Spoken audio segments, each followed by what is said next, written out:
Hello folks, welcome back to another model kit review. Today we're going to be reviewing the P-51 Mustang in 1:72 scale by Revell. I bought this kit for about €9 secondhand on eBay. The kit came out in 2014. Now, naturally, when I was buying this kit, I thought it was a kit from 2014. Now, I know companies like to rebox their kits every now and then, and I don't have a problem with that. But when I was building this kit, I started to get a little bit confused.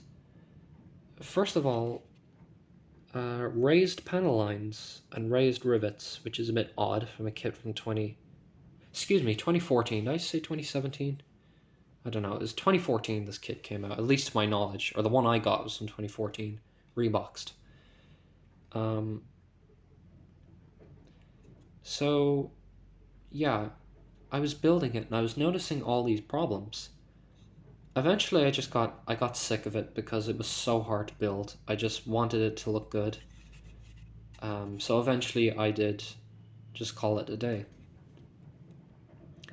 Little did I know, however, I went onto ScaleMates, which is a fantastic site, by the way, and I'd recommend anybody to go onto the site, and if you're reviewing kits or whatever.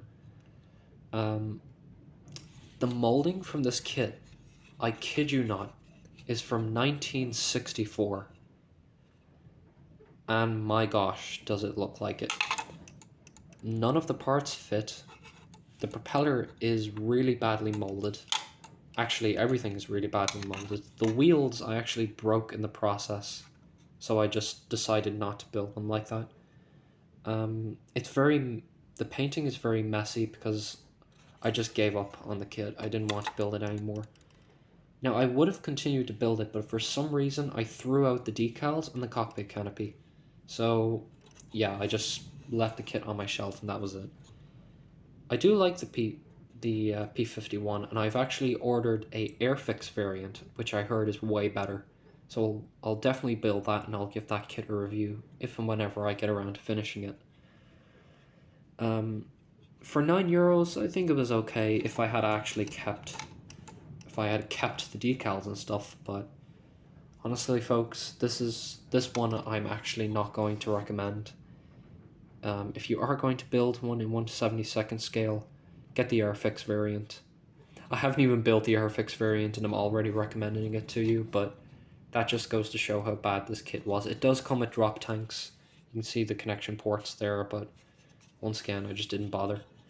I was kind of disappointed because I really wanted to build it in the D-Day Invasion variant. You can see here with the D-Day stripes.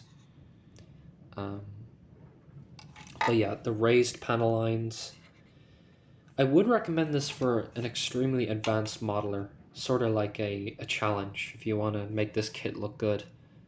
And I might rebuild this in the future and just see how, if and whenever my skills get a lot better in the hobby, and I might be able to make it look better, but as of right now, I can't recommend this. I did paint it in enamel, and I used Matte 11 Humbrol enamel to get the silver, but I know you can get a special polish to make it reflective. But I didn't do that for this kit. I just left it in the sort of semi-gloss satin. I think this is full matte. Maybe in certain reflections it's sort of satin. Yeah, if you look at it like that, it's satin, but you know. Of course, like I said, raised panel lines, so no washes. Yeah, it's an extremely limited kit, so I would recommend the Airfix one over this one. All in all, you know, it would be nice to rebuild this in the future, and I think I will. I don't know, let me know. Anyway, hopefully you guys did enjoy this short review. If you liked it, be sure to give it a thumbs up. It really helps out. And why not subscribe? I'll be doing some more model kit reviews. Hopefully you guys did enjoy this video, and I'll see you all in the next review. Goodbye.